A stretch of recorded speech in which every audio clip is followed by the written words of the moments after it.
Berjumpa kembali di podcast Main Bola, persembahan dari Radar Jogja. Masih bersama saya, Bahan, dan juga dua orang narasumber kita, ada Pak Nanto dan juga Mas Kopong, Rizky Kopong nama lengkapnya ya. Podcast Main Bola, ayo dengerin. Jawa Pos Radar, Jogja pasti pimpin. Info terkini, gak bikin pusing. Bola bikin hidup makin asik. Kita akan bahas tim nasional Indonesia yang berhasil meraih 3 poin penuh dan mengamankan posisi keempat ya. Terus aman ya? Ya Pak ya? Aman. Aman posisi 4 dan akan melaju ke round keempat. Indonesia menang 1-0 oleh Romani, titik penalti.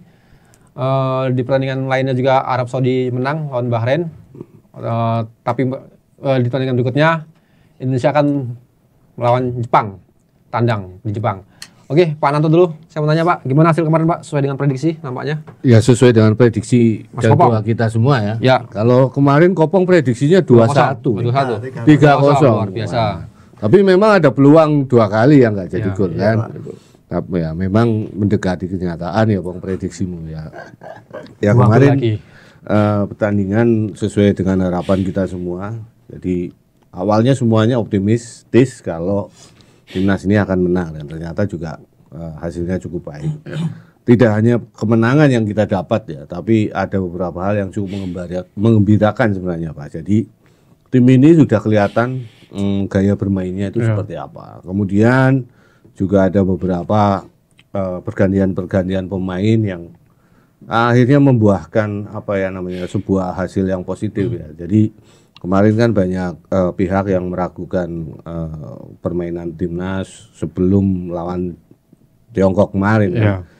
Jadi ada beberapa pemain yang absen, kayak Ragnar, kemudian Pas, kemudian juga Marcel yang sebenarnya selama ini menjadi pilihan utama di lini pemain timnas ini. Cuma akhirnya kemarin bisa dibuktikan sama tim pelatih. Ada beberapa pemain baru yang langsung starter gitu kan. Nah, maksudnya baru ini dalam artian baru di eranya Kluivert ini kan. Dan juga di eranya Sintayong ini juga jarang mendapatkan menit bermain gitu kan. Ada beberapa yang sudah masuk tapi jarang yang masuk lewat starter gitu. Contoh kayak Ricky Kambuaya kemarin mainnya juga kita lihat semuanya dan dia juga jadi inspirator bagi kemenangan timnas karena kecerdikan dia masuk mengambil bola yang sebenarnya bola itu kemarin bola itu sebenarnya nggak membahayakan, cuma karena Ricky ini cerdik kemudian dia mencoba untuk masuk menggapai bola. Nah pemain Tiongkok ini terprovokasi akhirnya ya sebenarnya itu kesalahan yang sangat minor tapi tetap berbahaya karena ini di kotak penalti ya. Ini kejelian dari Ricky Kambuaya gitu kan. Terus kemudian juga di babak kedua masuknya pemain dari Persib Bandung, Beckham Putra. Kemudian juga Stefano Lillipali yang sudah lama nggak main di timnas akhirnya masuk lagi. Dan yang lebih penting masuknya pemain-pemain pengganti ini tidak membuat kualitas permainan Indonesia ini drop, tapi malah meningkat gitu kan. Jadi intensitas pertandingan kemarin kan sempat kita deg-degan juga ya setelah menit ke 70 gitu. Mulai dari 65 sampai 70 itu kelihatan sekali determinasi dari timnas ini sudah mulai menurun gitu kan. Dan ini beberapa kali juga Cina sempat membuat peluang-peluang yang atau gerakan-gerakan yang cukup membahayakan di kotak penalti Indonesia. Tapi akhirnya dengan masuknya pemain-pemain ini, pergantian pemain ini membuat tensi permainan Indonesia ini menaik lagi. Nah ini positif gitu kan Pak. Ya mungkin itu yang bisa kita sampaikan di awal Pak. Yang jelas kan kemenangan kemarin juga membuat kita itu bisa berlebaran haji dengan tenang ya Bang ya. Makan sate juga enak gitu kan. Ya semuanya vibe-nya positif lah gitu. Itu Pak. Ya. Bang, yang menarik adalah adanya 4 produk Liga 1 ya yang main sebagai starter ya, dari Rizky Ridho, Jakob Sayuri, Egy dan juga Ricky Kambuaya. Penilaianmu seperti apa Bang? Ini nampaknya Kluivert cukup berani menggantikan Dik ya digantikan dengan Sayuri ya posisinya. Gimana Bang? Ya bagus toh Mas, artinya pemain lokal ini kan mendapat kesempatan bermain jam terbang di timnas. Artinya kan setelah ini kan coach Kluivert ini bisa melihat potensi-potensi yang ada toh Mas. Nah ini nanti bisa menjadi opsi untuk pertandingan-pertandingan ke depan seperti itu Mas. Bang Jepang kemarin kayaknya juga kok membuat rotasi-rotasi pemain seperti itu. Bukan Jepang kan udah pasti lolos, ini Iya. kan penentu ini. Iya. Tapi kan nggak apa-apa, maksudnya gue langkah selanjutnya kan ini kan tetap positif. Oh, jelas. Tapi permainannya apik kok, wis Apik ya? gaya Eropa. Wah. Eropa mana Bang? Eropa Selatan. Ya Pak Nanto, itu tadi 4 produk ini ya, Liga 1 ya. Cukup berani namanya Kluivert dengan mereka ini. Padahal sana masih ada, mungkin ada apa? Striker yang jarang main itu. Selain Kevin Dix terus Struijk mungkin kan. Struijk ya. Tapi memainkan 4 pemain Liga 1 ini apa menilai Pak Nanto? Ya kalau saya lihat ini berkat TC yang digelar di Bali ya. Jadi kan sebelum TC itu juga Kluivert dan tim pelatih ini kan juga mengamati serius ya semua pertandingan-pertandingan yang ada di Liga Indonesia. Ya mungkin tidak semua, tapi ada beberapa yang kebanyakan mereka amati lah, mayoritas mereka amati dan mereka tahu kalau pelatih yang hebat, tim pelatih yang hebat itu sebenarnya sudah tahu dari gerakan pemain, kemudian dari cara pemain membawa bola, kemudian cara pemain kontrol, kemudian dia bergerak kemana gitu kan. Kemudian saat posisi dia tidak dapat bola, dia positioningnya seperti apa, sebenarnya pelatih yang hebat ini sudah tahu Pak. Cuma kenapa kok sebelumnya tim pelatih ini nggak berani menempatkan mereka sebagai starter? Yang pertama mereka tidak melihat secara langsung di latihan. Nah, training camp di Bali kemarin yang mungkin sampai 5 hari kan, 5 hari atau lebih kurang 5 hari lah. Ini membuat pelatih ini semakin yakin tentang kualitas individu dari masing-masing pemain yang bermain di Liga 1 itu. Jadi kayak Egy, kemudian Yakob, Yance, kemudian ada Ramadan Sananta, kemudian juga ada siapa lagi? Beckham, kemudian Lili Pali.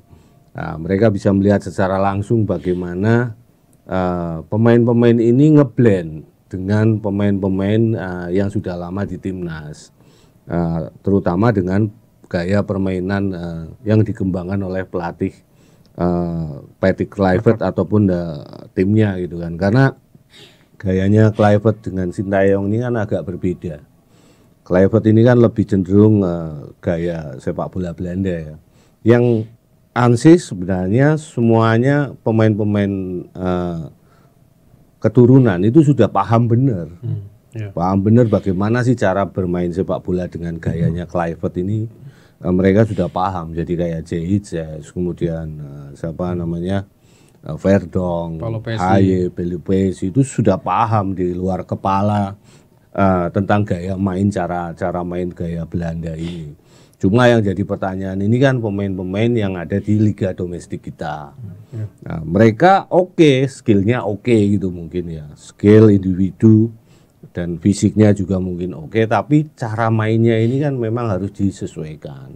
Nah, dengan jangka waktu 5 hari mereka ini menjalani TC, disitulah sudah kelihatan gitu kan. Makanya tim pelatih ini berani menurunkan mereka sebagai starter. Dan buktinya apa? Meskipun mereka itu bermain di Liga Indonesia ya Bang ya, yang selalu kopong liput ini kan. Nah ternyata saat dimainkan menjadi satu tim dalam sebuah starting lineup timnas dengan gaya yang didominasi oleh gaya Eropa ini ya, kata Mas Kopong tadi, semuanya ini sudah terlihat membaur gitu. Nggak ada yang namanya mereka itu bingung positioning, kemudian mereka bingung ini mau bergerak kemana saat dapat bola ini mau diapakan. Nggak ada kebingungan di masing-masing pemain yang main di Liga 1. Ya jadi berkah mungkin Pak. Kenapa kemarin pemain ini dikumpulkan lebih awal ya. Ya kemudian yang paling menarik ini kan positioningnya dari Ricky Kambuaya. Ricky Kambuaya awalnya kan diplot menggantikan posisinya siapa? Ragnar ya. Oh, Ragnar ya. Ragnar yang sakit. Kemudian Egy menggantikan siapa? Marcel. Kalau Egy menggantikan Marcel, saya pikir tidak terlalu tidak terlalu beda gaya ya, karena dua-dua pemain ini memang punya karakter yang sama gitu kan. Marcel ini main di luar negeri, Egy juga lama main di abroad, jadi mereka punya stylist yang sama. Tapi kalau Ricky ini kan dia produk asli dari Liga Indonesia yang memang gaya bermain dan cara bermainnya di Liga Indonesia ini agak berbeda. Tapi ternyata Ricky ini juga bisa membuktikan kalau dia punya kualitas yang setara dengan pemain-pemain yang bermain di abroad ini. Nah itu mungkin Pak. Ya, Bang, secara keseluruhan menurut kamu siapa man of the match pada pertandingan kemarin? Man of the match. Ya. Kipernya Mas. Oh, siapa? Emil. Kenapa tuh? Debut pertama, terus bisa ada beberapa peluang yang dipatahkan oleh Emil. Ya wis kuwi Mas. Secara keseluruhan gimana penampilan Emil? Secara keseluruhan bagaimana penampilan Emil kemarin? Ya cukup bagus, rapat sih, save-nya. Rapat itu ya, rapat ya. Ya bisa menghalau serangan-serangan Cina. Itu Mas. Ya Pak, lihat penampilan Emil kemarin, apakah jadi mungkin dilema bagi Patrick Kluivert nantinya ke depannya? Apakah dia akan jadi kiper utama menggantikan Pas atau seperti apa nantinya? Ya jelas, ini akan menimbulkan kebingungan yang cukup tinggi bagi tim pelatih gitu kan. Karena kita punya kiper yang sama-sama punya kemampuan setara gitu. Emil ini sudah membuktikan dalam pertandingan yang cukup krusial, kemudian dia harus main sebagai debutan, tapi ternyata dia tampil cukup bagus. Dan bagaimana dia berkoordinasi dengan lini belakang itu juga cukup bagus. Dan kemarin sebenarnya kan minim sekali ancaman ke gawang Indonesia ya, kecuali satu shoot aja yang dilakukan pemain muda Cina nomor 11 itu kan. Cuma itu bisa ditepis oleh refleksnya Emil. Emil ini memang punya kemampuan untuk menepis tendangan-tendangan baik dari luar kotak penalti yang menyusur tanah, Pak. Ini punya kemampuan yang luar biasa. Jadi saat dia main di Palermo, seringkali dia itu mendapatkan ancaman-ancaman bola-bola yang mendatar. Bola-bola rendah, mendatar, kemudian keras. Ini yang bola yang sebenarnya sulit diantisipasi oleh kiper. Beda dengan bola lambung. Bola lambung kiper itu masih bisa menebak ke arah mana bola. Tapi kalau bola mendatar, keras itu paling sulit.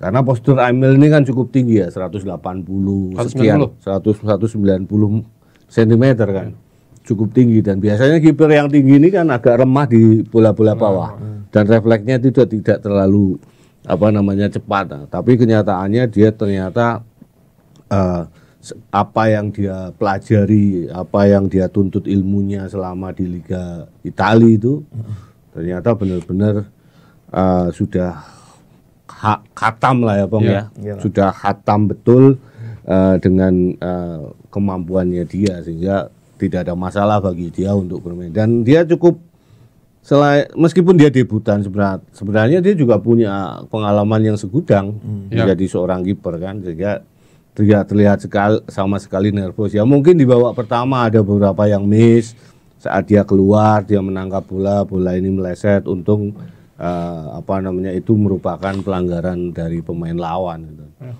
Dan selebihnya nyaris Emil ini nggak banyak berjibaku lah di bawah gawang. Dan cukup vokal juga ya kayaknya, agresif ya. Ya dia cukup agresif juga, dan dia bisa memainkan bola-bola bola-bola build up dari bawah. Dia cukup tenang saat dia menerima umpan dari back. Dia positioningnya itu juga bagus terutama di babak kedua kalau nggak salah, saat Hubner ini mencoba back pass ke belakang, Emil ini sudah geser ke kiri. Dia nggak takut untuk keluar dari sarang untuk menerima umpan dari back lah. Ini yang cukup bagus. Akhirnya artinya apa?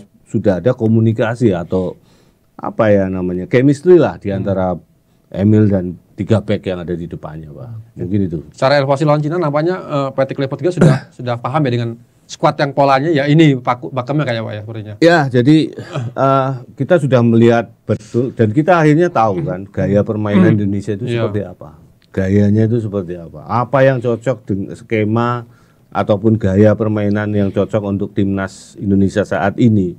Ini sudah dikantongi betul oleh Patrick Kluivert ya. Jadi mungkin gaya dan skema ini nggak akan diubah sampai pertandingan-pertandingan ke depan ya Pak, kecuali mungkin besok gitu.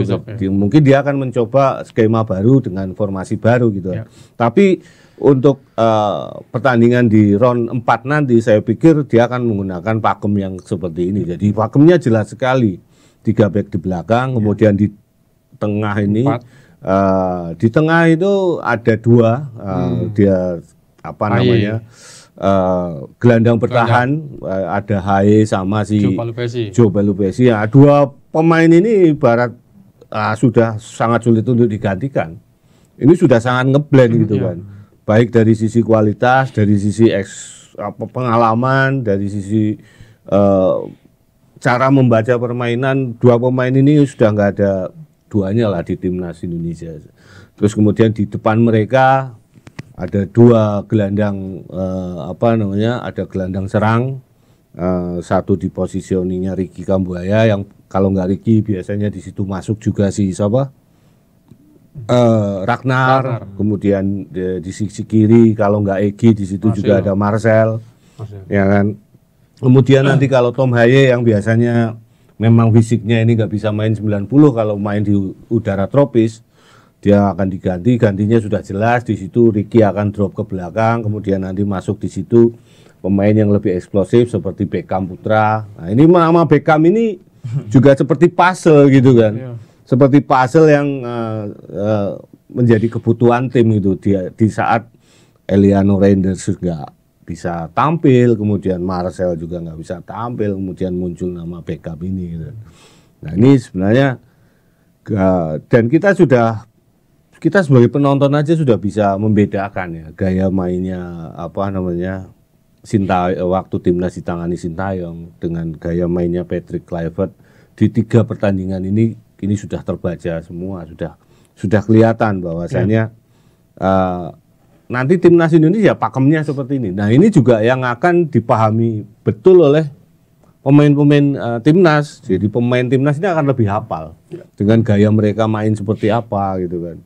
Mengkombinasi antara umpan 1-2 sentuhan, kemudian kecepatan, kemudian serangan-serangan yang mendadak baik lewat sayap ataupun langsung menusuk ke jantung pertahanan ini, Pak. Ya. Itu mungkin. Ya, kita beralih ke pertandingan besok Indonesia akan melawan Jepang ya di Suita City Stadium.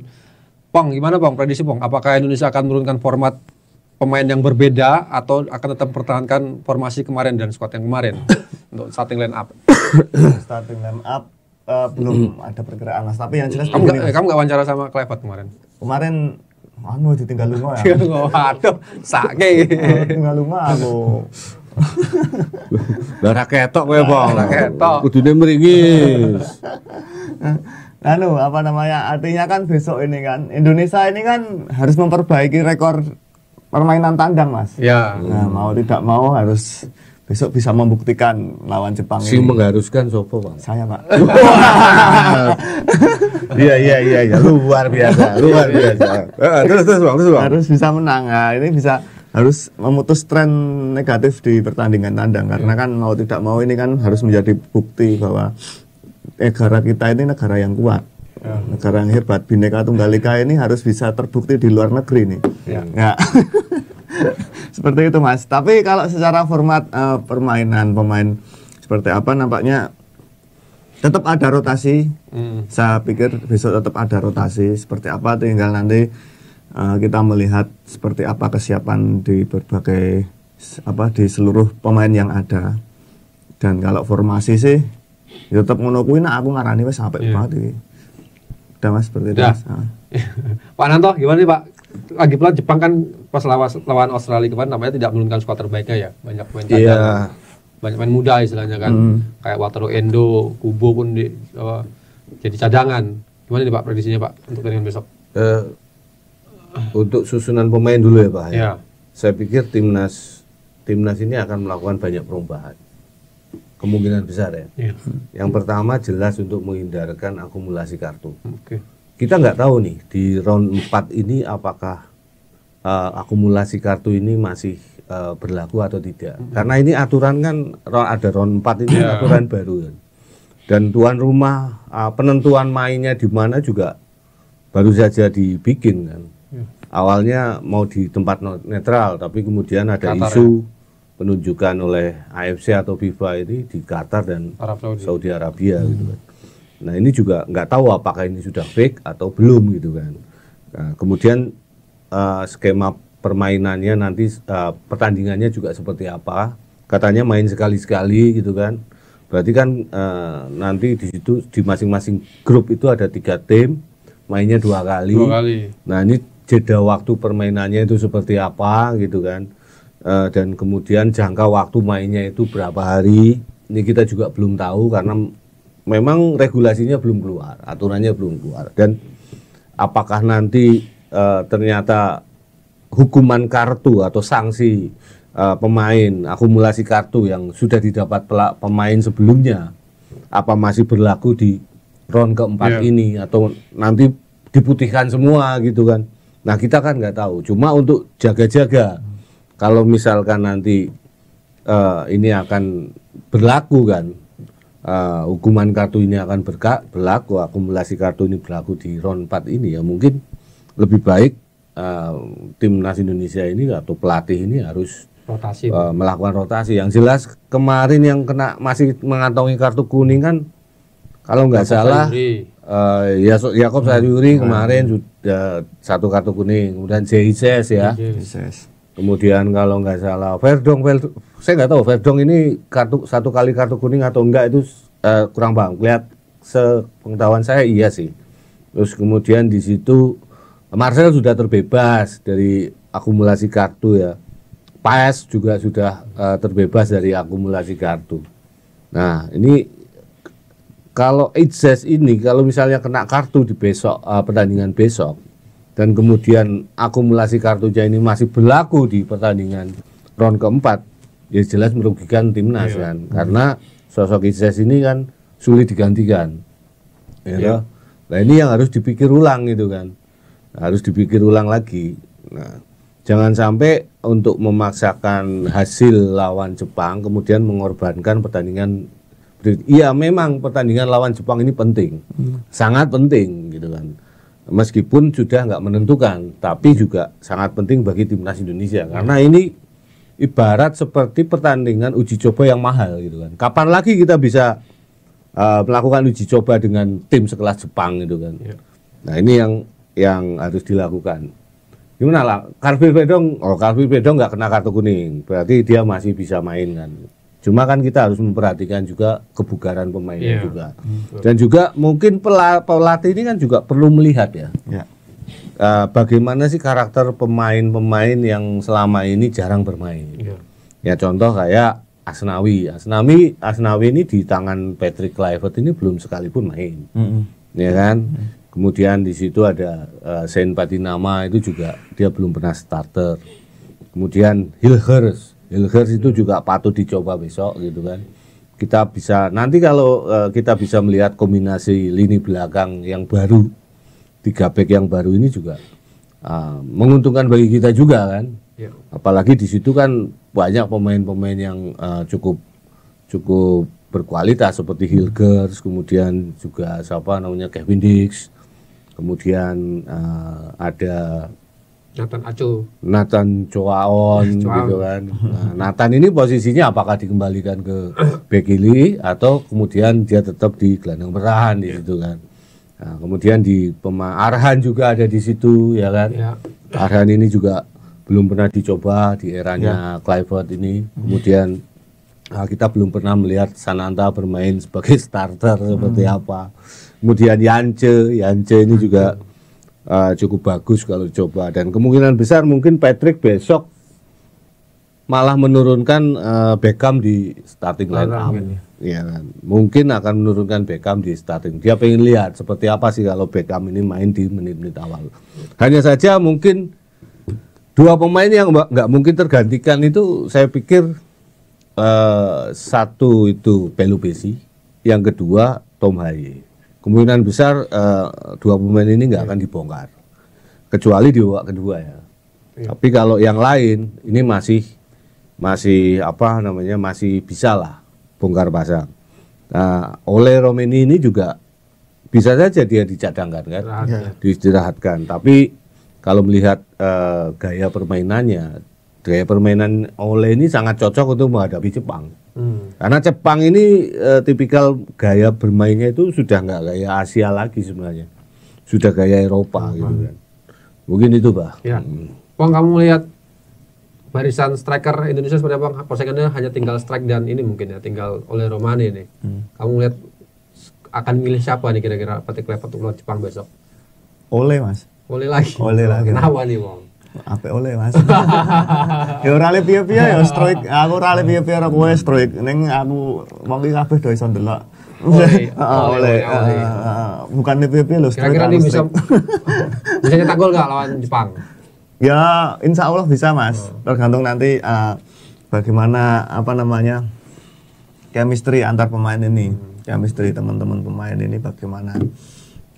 Cuman kan nanti kan ya ini di sisa apa namanya persiapan ini kan ini harus menjadi PR Coach Patrick lagi untuk meningkatkan chemistry lagi, karena itu sangat penting. Terbukti kan kemarin beberapa hari TC di Bali itu kan sudah kelihatan seperti apa hasilnya. Nah, mungkin kalau dengan persiapan yang lumayan matang nanti insya Allah lah menang lah musuh Jepang. Untuk kiper? Untuk kiper milih siapa nih? Kira-kira Patrick? Belum tahu Mas, karena kedua-duanya ini bagus ya. Bagus. Milih aku mah bingung teman. Nah, kan sayap kanan ya. Oh, iya, sayap kanan luar maksudnya. Sayap kanan luar lapangan ya. Seperti itu Mas, bingung kalau kiper. Nek kalau seperti Pak Nanto tadi ya mungkin bisa ya Beckham Putra nanti bisa menjadi opsi di babak pertama. Tapi nanti lihat nanti apa namanya secara kesiapan teman-teman pemain ini akan seperti apa. Siapa yang harus diwaspadai dari pemain Jepang? Udah ada Jackie Chan loh, Jackie Chan udah Cina dia. Jepang, Romusa. Romusa. Wah, Nanto, ini saya di luar pertandingan mungkin kita bicara soal itu tadi babak keempat ya, ini cukup menarik ya karena katanya hanya sistem turnamen ya mungkin pertandingan. Menurut Pak Nanto sendiri itu sebenarnya merugikan atau lebih menguntungkan dari sisi kacamata? Ya sebenarnya kalau dari sisi timnas Indonesia ya, kalau harus bermain di Arab Saudi atau Qatar yang di situ ada tim yang memang peserta ya. Kalau enggak fairnya, harusnya sefairnya itu dikocok ulang. Jadi Arab jadi tuan rumah, tapi nggak boleh main di Arab. Ya kan? Qatar ya dibalik gitu. Itu baru fair. Gitu. Kalau enggak main di tempat netral sekalian. Di Jepang atau di Korea fair gitu kan. Nah, kalau di Jepang atau di Korea yang diuntungkan kita. Karena pemain-pemain kita lebih mudah beradaptasi di iklim yang lebih sejuk. Gitu kan. Tapi kalau ini mainnya di Arab Saudi kan atau di Qatar, kalau dua tempat itu saya lebih memilih lebih mainnya di Qatar. Karena begini, Pak. Qatar ini sudah menjadi home base kedua ya timnas sebenarnya ya. Jadi waktu Piala Asia kita main di situ, kemudian Piala Asia Under 23 kita juga main di situ, bahkan kita sampai lolos ke semifinal ya. Terus yang kedua, stadion-stadion di Qatar yang terakhir dipakai untuk Piala Dunia kemarin itu sudah dilengkapi dengan pendingin lapangan ataupun pendingin stadion. Jadi lapangannya di sana itu tidak lagi panas gitu. Beda dengan stadion-stadion di Arab Saudi yang kayak kemarin waktu timnas Indonesia melawan Arab Saudi di putaran ketiga di pertandingan pertama itu, waktu kita away kan kelihatan sekali di situ pemain-pemain kita terkuras habis itu kan, karena kondisinya memang sangat panas dan mainnya tuh di Jeddah biasanya. Nah, kalau di Qatar ini nanti mainnya kan di bekas stadion-stadion yang dulu digunakan untuk Piala Dunia atau Piala Asia gitu kan. Nah, ini jauh lebih bersahabat cuacanya gitu kan. Nah, terlepas dari itu, dengan kita juga nggak tahu ya apa namanya, kita juga nggak paham apa sih pertimbangan dari AFC ini untuk menentukan format round 4 ini seperti apa gitu kan. Nah ini juga masih debatable kan. Iya. Kenapa harus ada round 4 gitu kan? Kenapa kok tidak masing-masing grup itu lolos 3 tim gitu kan? Kan otomatis ada, kalau enggak 2 runner up terbaik, ada 2 peringkat ketiga terbaik gitu kan. Nah kalau dari awal ada format seperti itu mungkin ada agak lain persaingannya kan. Tapi ya keputusan sudah diambil dan ini harus melalui round ke-4. Iya. Masing-masing juara grup ini nanti akan lolos ya. Kemudian nanti runner up ini playoff. Apakah pemenangnya langsung lolos atau bagaimana, ataukah yang kalah dari perebutan runner up ini akan playoff untuk menghadapi wakil dari konfederasi lain. Ini saya juga belum hafal. Dan AFC ini kan sering bergonta-ganti aturan gitu kan. Ya. Nah ini yang cukup apa namanya, mengkhawatirkan kita. Ini yang cukup mengkhawatirkan kita juga. Tapi kemarin kalau nggak salah Ketum PSSI Erick Thohir sudah melayangkan bidding ya. Jadi maksudnya timnas ini Indonesia juga ikut bidding terkait tuan rumah. Meskipun sudah diputuskan, tapi ya kita masih berharap kalau memang bidding ini nanti diterima, berarti apa namanya, bisa menjadi sebuah terobosan baru, Pak. Bahwasanya ya paling enggak ini mungkin apa ya, sebuah protes dari PSSI lah. Kenapa kok mainnya di tempat, katanya tempat netral, tapi justru malah di negara yang negaranya sendiri ikut dalam kualifikasi itu. Ya.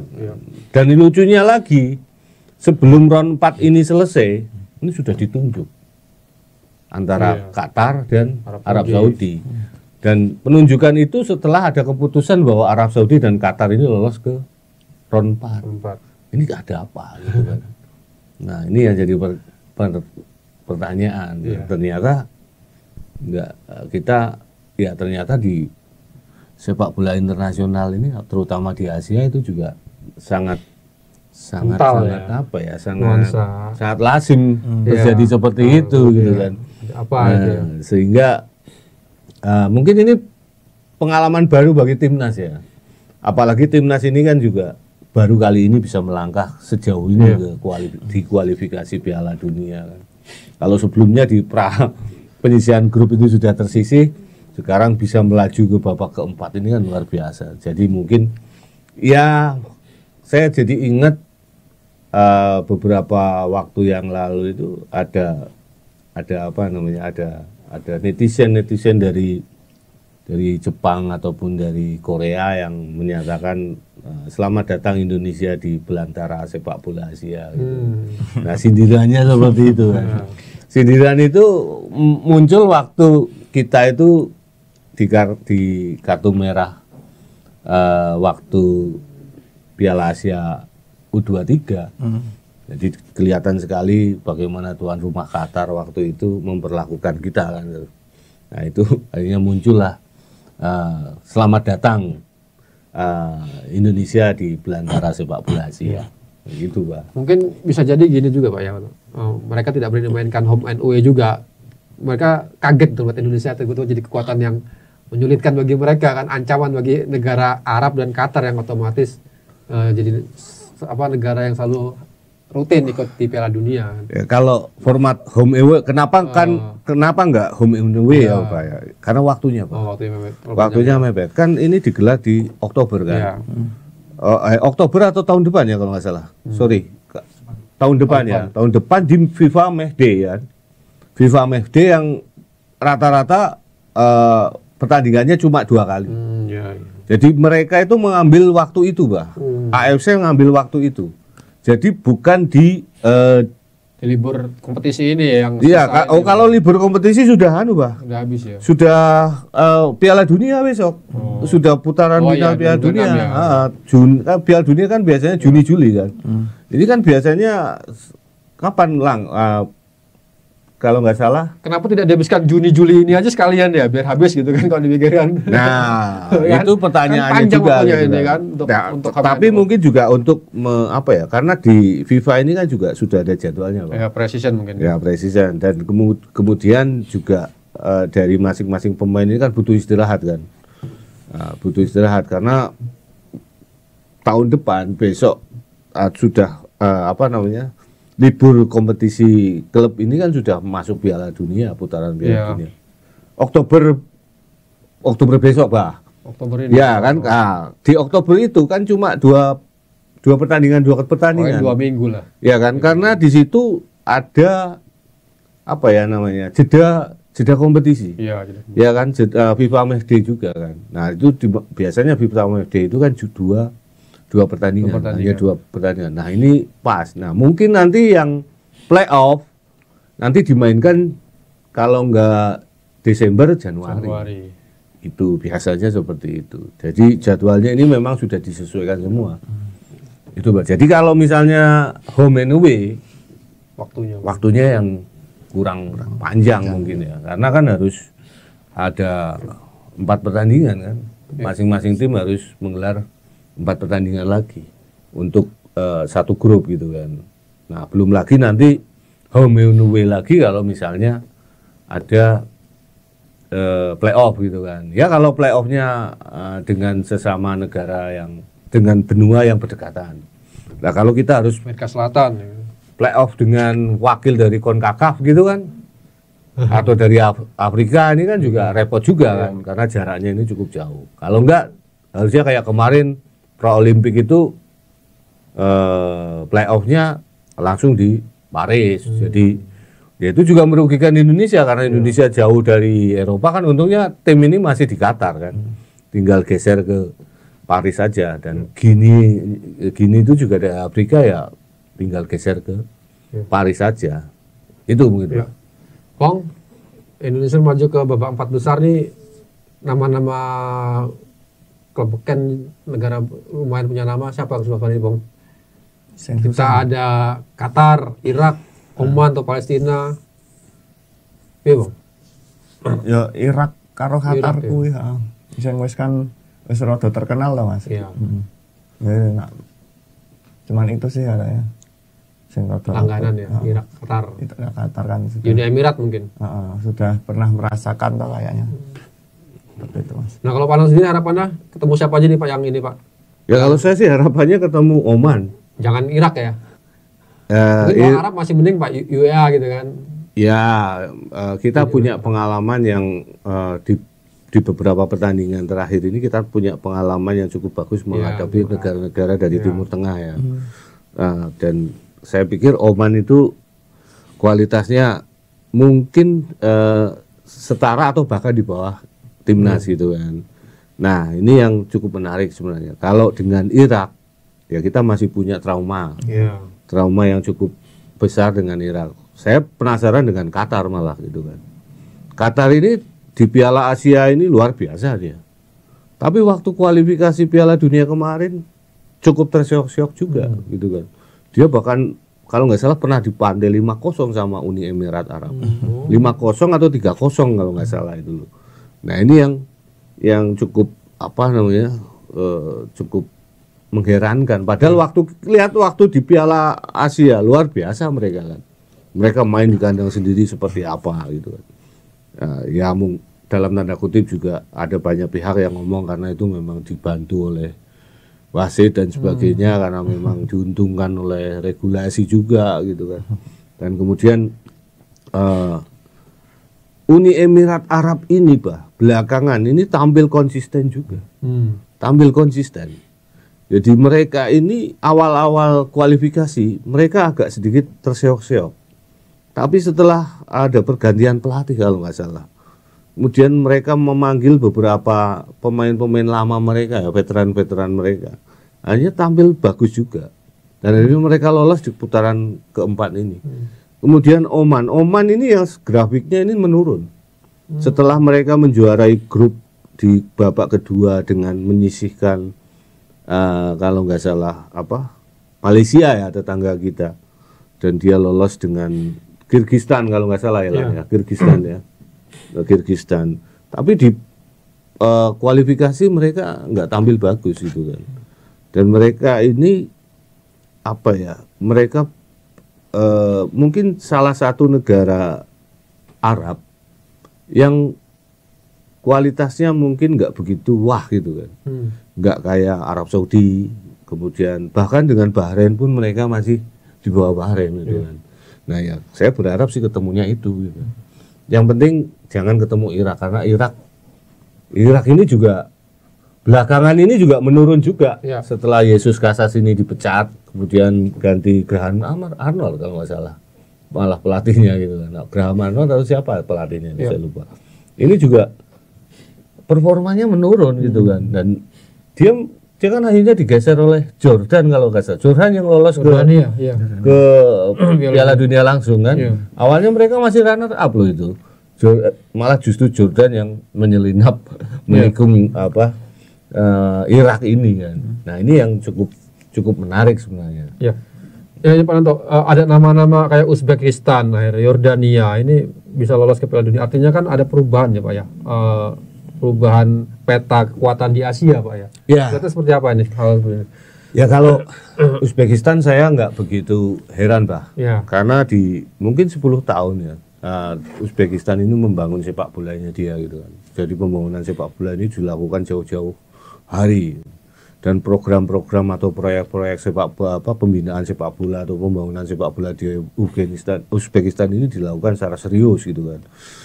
Kita lihat aja di semua kelompok umur lah, mereka itu bicara loh, mereka punya prestasi loh. Kemarin waktu di Piala Asia Under 17 kan, mereka juara kan kalau nggak salah, mengalahkan Arab Saudi kan, mengalahkan tuan rumah. Kemudian di Under 23 mereka lolos sampai ke final, ya kan, dan hanya kalah dari tuan rumah gitu kan.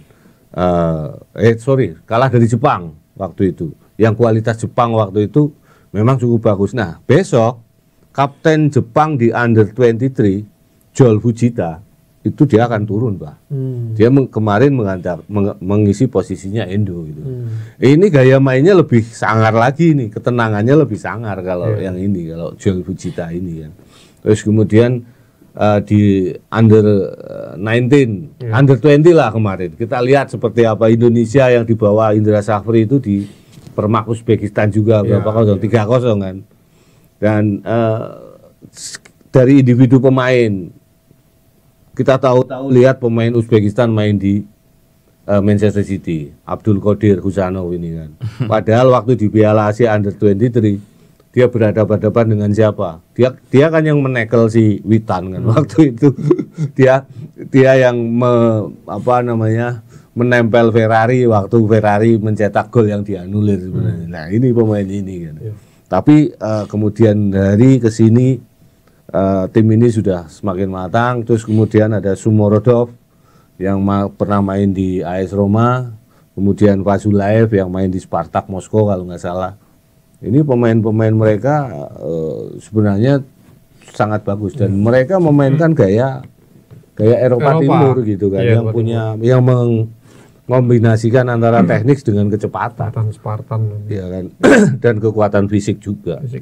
Saya pikir ini memang saat ini Uzbekistan memetik buah dari pembinaan jangka panjang mereka, Pak. Itu mungkin. Bang, kalau kita berkaca pada Uzbekistan, Bang, mereka menyiapkan tim muda hingga sekarang udah membuah hasilnya. Indonesia kapan nih, Bang? Kira-kira, Bang? Kamu yang memantau pemain-pemain muda Indonesia nih dari level bawah, kira-kira bisa nggak seperti Uzbekistan kita? Targetnya kan 2045 atau Mas, Indonesia Emas. Indonesia Emas. Indonesia Emas 2045 semoga bisa Mas besok, Mas. Ada potensi ya potensi karena kan dari sekarang kan pembinaan mulai dari grassroots dan sebagainya kan mulai digencarkan toh Mas di daerah-daerah ini. Seperti itu Mas, dan itu kayaknya yang ditekankan oleh Pak Erik itu seperti itu Mas, menuju Indonesia Emas. Luar biasa. Ada yang tadi nggak Pak? Ini Pak, ngomong nih Pak. Kalau di Jogja, Bang, pembinaan usia muda gimana? Pembinaan usia muda. Yang seperti apa, Pak? Ya seperti kelompok umur ini apa sudah tumbuh atau enggak? Apakah bisa melahirkan hoki-hoki yang lain gitu Ya. kan? Hoki ini sudah dicoret 2 pertandingan ini dari timnas Indonesia. Saya lihat katanya main Tarkam Bang, bener Bang? Ya ada di media sosial iya, Mas. Tarkam? Iya, Wah sayang banget ya. Iya, tapi ora apa-apa. Iya meneh toh ngisi jeda kompetisi. Kalau di Jogja ya, pembinaan ya kalau besok ini ada Piala Suratin, sudah ada berjalan, terus ada milik apa soccer apa mik apa lali aku jenenge. Mik Sagrib. Itu pokoknya jadi tuan rumah itu. Artinya kan tetap ada Pak kompetisi-kompetisi jenjang usia ini tetap ada dan sebenarnya di SSB ini cukup banyak ya maksudnya pembinaan ini tapi kita tidak tahu gimana kalau di Askap ini tidak tahu saya bagaimana nanti sama di pembinaannya itu Pak. Tapi yang jelas kan kadang kan kalau di Jogja ini kan kota ya, saya ngomongin tanda kutip kota, pembinaan usaha dini ini banyak melahirkan pemain-pemain muda, banyak melahirkan pelatih-pelatih muda. Tapi di sisi lain ini sangat ironis karena kota itu tidak mempunyai lapangan buat latihan teman-teman muda ini. Di Dosono ya lapangan. Iya Pak, tapi kan apa namanya anak udan deres ngono kae dadi blumbang ya. Dadi blumbang kena ngelangi ya. Isi iwak buat mancing. Ya iso Tarka Galatama.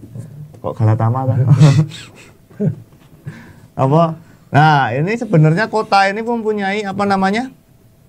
Lapangan karang yang sekarang direnovasi sudah bagus, tapi untuk SSB ini untuk pembinaan di SSB ini udah muntir sebelum menjajal di lapangan karang Mas, karena biayanya mahal. Padahal ini kesempatan besar lah karena tim PSS ini kan merekrut Simon Tahamata ya. Yeah. Simon Tahamata itu kata orang ini ahli apa ya? Scouting pemain-pemain usia muda. Jadi dia itu lama bekerja di Ajax dan di Belanda ini khusus untuk scouting dari pemain-pemain usia muda. Nah, kalau di Jogja ini turnamen-turnamen kelompok umur nanti tidak masif digelar, sayang gitu kan. Karena pasti Om Simon ini kan juga pasti akan turun ke daerah gitu untuk melihat potensi-potensi besar. Nah, apa yang dilihat Om Simon ini pasti penglihatan Om Simon ini sangat jeli karena dia paham gitu kan. Seorang talent scouting itu biasanya dia sudah bisa tahu pemain ini bagus atau tidak itu dari cara berlari, cara dia berjalan pun juga kadang dia bisa tahu dan cara dia mengontrol bola, kemudian dia cara passing, cara menendang bola biasanya pemain-pemain usia muda ini sudah bisa dideteksi pemain ini bagus atau tidak. Tinggal nanti dia punya dasar-dasar ini yang bagus nih. Tinggal nanti bisa dipoles lagi menjadi lebih baik dengan cara-cara yang dilakukan oleh Simon Tahamata ini. Jadi sayang sebenarnya. Nah kalau Indonesia pengen menyamai tadi bahana yang dibilang oleh Uzbekistan ini, memang tidak bisa instan Pak. Ini harus melalui jenjang yang luar biasa sekali. Jadi kemarin waktu Uzbekistan lolos gitu kan, saya nggak terkejut sama sekali. Yang pertama karena pembinaan itu kan, dan yang kedua ada pertanyaan kan mungkin karena kuota dari Piala Dunia ini, finalis Piala Dunia ini diperbesar menjadi 40 berapa? 42 ya? 44 dari awalnya berapa tim? 36 ya? 36 kemudian dilebarkan jadi 48 kalau nggak salah. Nah ini apakah karena itu? Saya pikir kalau misalnya kuotanya masih seperti dengan Piala Dunia yang lama, saya pikir Uzbekistan tahun ini lolos juga karena ini sudah waktunya. Ini sudah waktunya bagi mereka 48. Jadi 48. Saya pikir enggak itu. Justru malah negara-negara yang terutama negara-negara yang ada di Timur Tengah ini yang punya keuntungan besar. Bagi mereka lolos langsung ke Piala Dunia gitu kan. Nah, terbukti sekarang dari berapa tim? Dari 6 tim yang memastikan diri lolos kan. 6 tim ini kan ada Iran, kemudian di situ ada Korea Selatan, Jordan Jordania. yang sudah lolos ya. Baru Iran dan Jordan. Yang lain kan masih didominasi oleh Jepang. Oh iya. Australia mungkin ini lolos ya, atau bisa saja Australia lolos lah. Kemudian 2 lagi adalah Korea dan Uzbekistan gitu kan. Nah, di round keempat ini, kalau misalnya nanti Australia yang benar-benar lolos langsung ke Piala Dunia, berarti hanya Indonesia saja yang non negara Arab, non dari Timur Tengah, ya kan? Di situ ada 5 negara yang punya potensi untuk lolos ke Piala Dunia gitu kan. Sementara dari region yang lain gitu kan, kayak Asia Timur kan cuma 2 yang lolos dan itu langganan.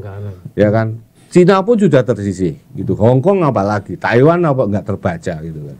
Nah, dari Asia Tenggara muncullah Indonesia kan. Nah, yang lain dari Timur Tengah ini yang banyak gitu kan.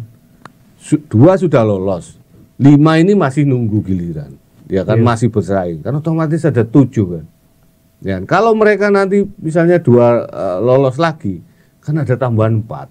Kemudian ada lagi yang playoff, ada 5 kan. Ya kan. Sementara dari region yang lain nggak ada. Dari Eropa, Asia Timur, dari pecahan Uni Soviet, Kirgistan ini sudah tersingkir, ya kan. Kemudian baru Uzbekistan, Turkmenistan, Tajikistan dan yang lain, Tantan yang lain ini juga nggak bisa berbicara banyak gitu kan. Nah, saya pikir Uzbekistan itu memang menjadi salah satu tolok ukur pembinaan sepak bola dalam negeri yang cukup sukses. Selain memang Jepang dan Korea ya.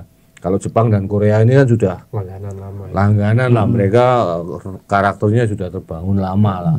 Dan budaya sepak bola mereka juga sudah oke lah. Kalau Uzbekistan ini kan mereka memang negara yang paling maju di antara pecahan-pecahan bekas Uni Soviet yang masuk dalam region Asia ini. Itu Pak. Bang, pengamatan kamu sebagai pencinta sepak bola ini apa Bang yang menyebab negara Asia Tenggara ini susah bersaing Bang dengan negara Arab? Negara Arab ya? Iya. Ya mungkin sumber daya manusianya Mas. Kenapa Bang?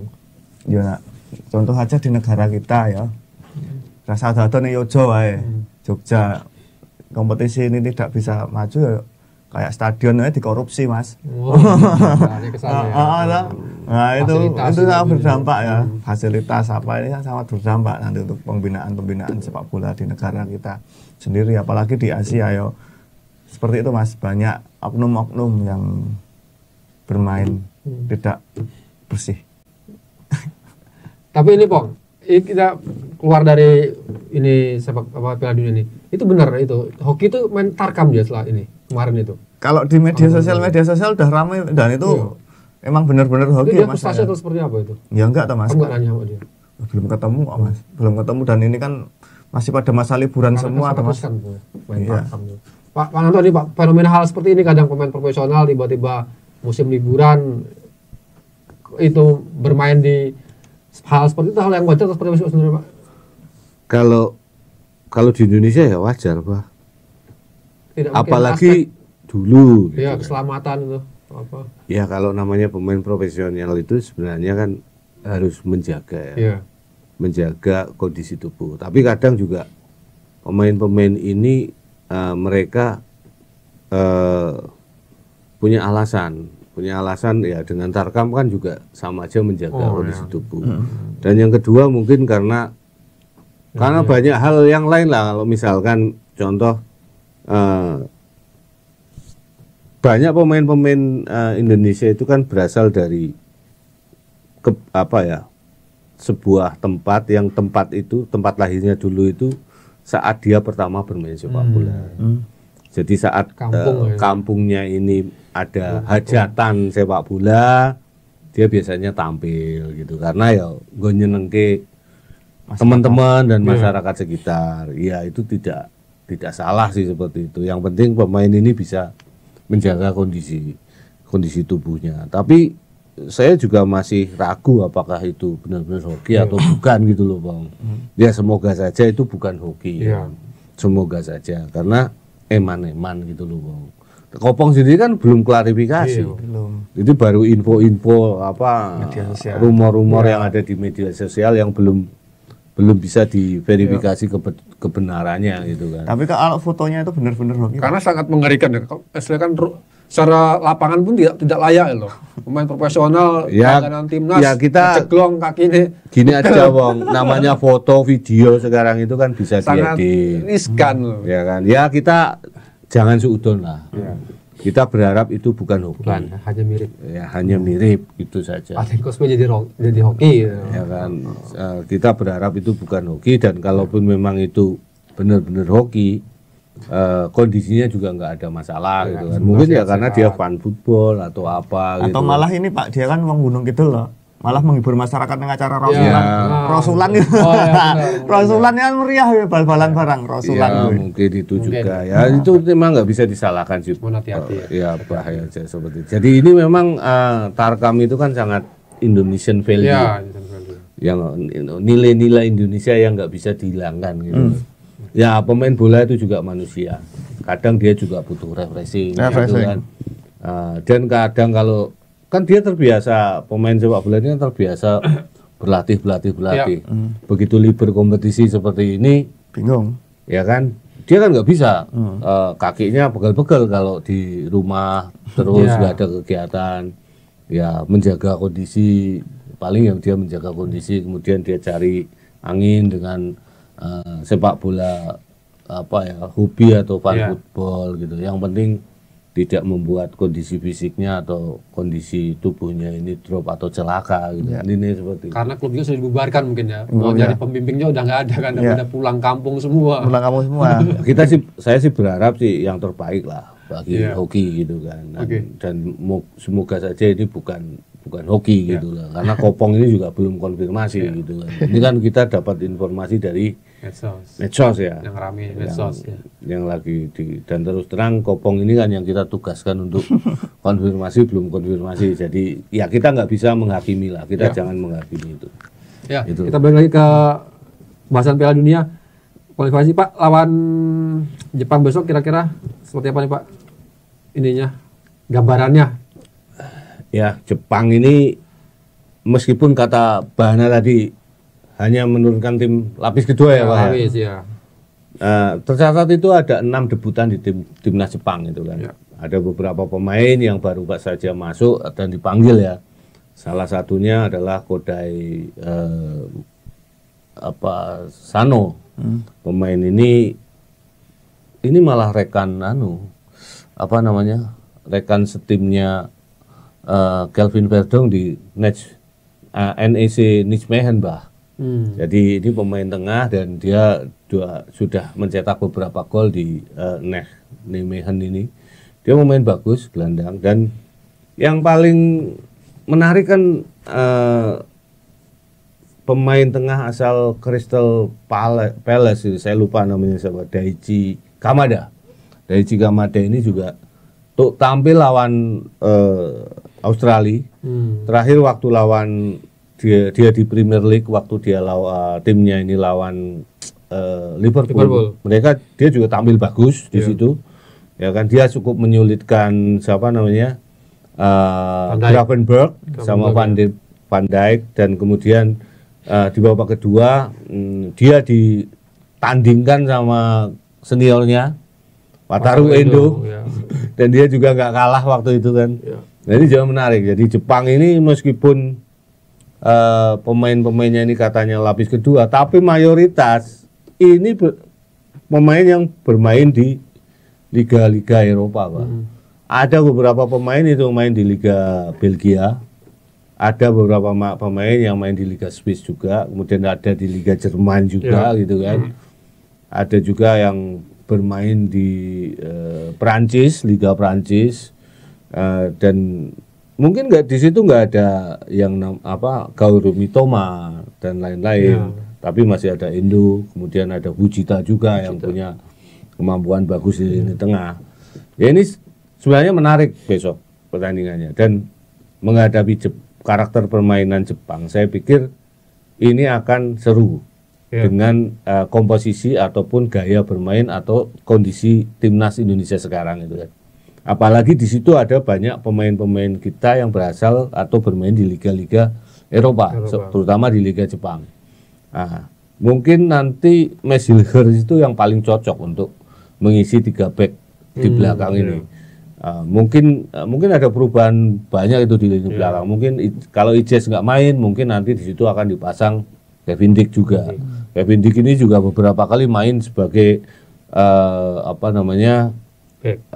central back ya di Copenhagen.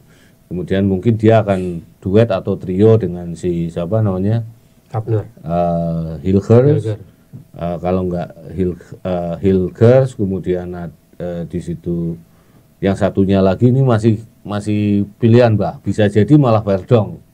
Verdong main juga di 3 back ini, karena Verdong itu terakhir main di NEC ini juga sebagai 3 back itu di belakang.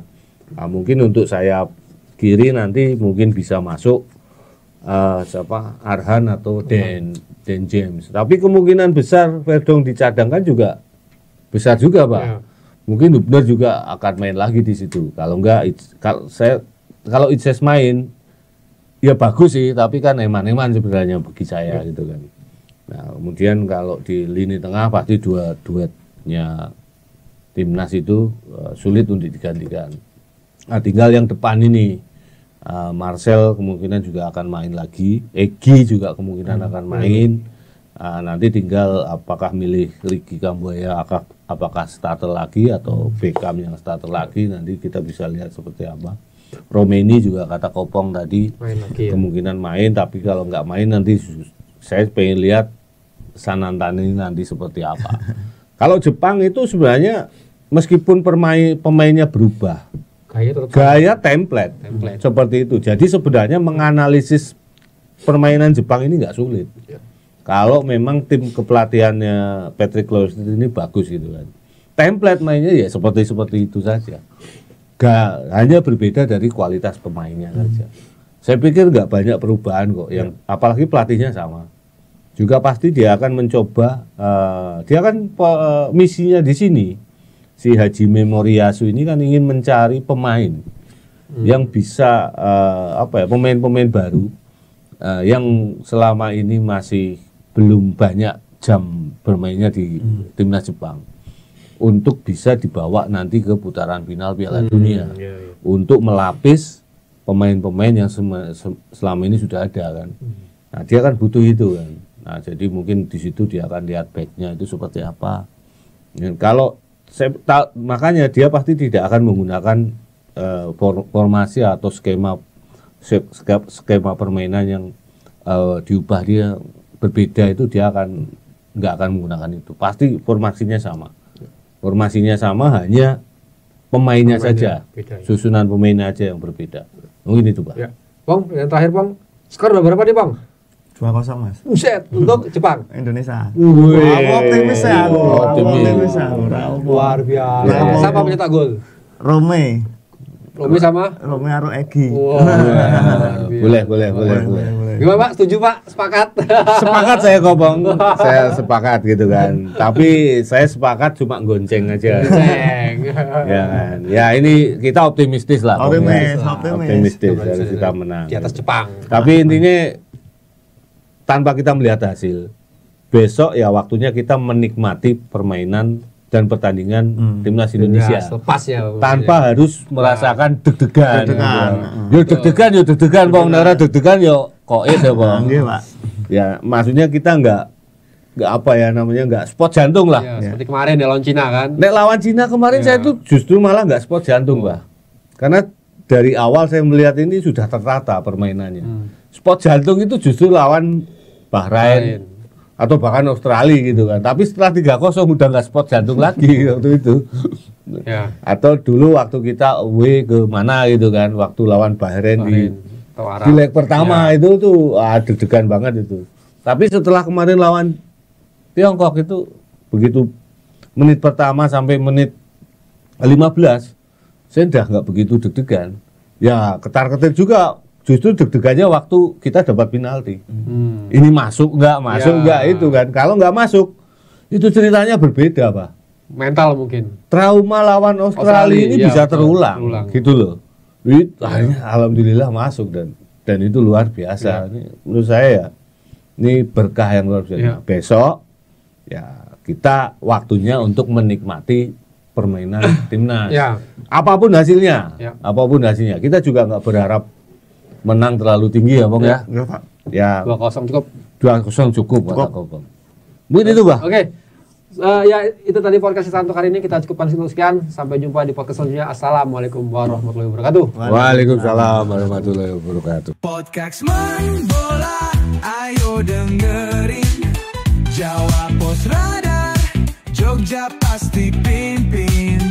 Info terkini, gak bikin pusing. Bola bikin hidup makin asik.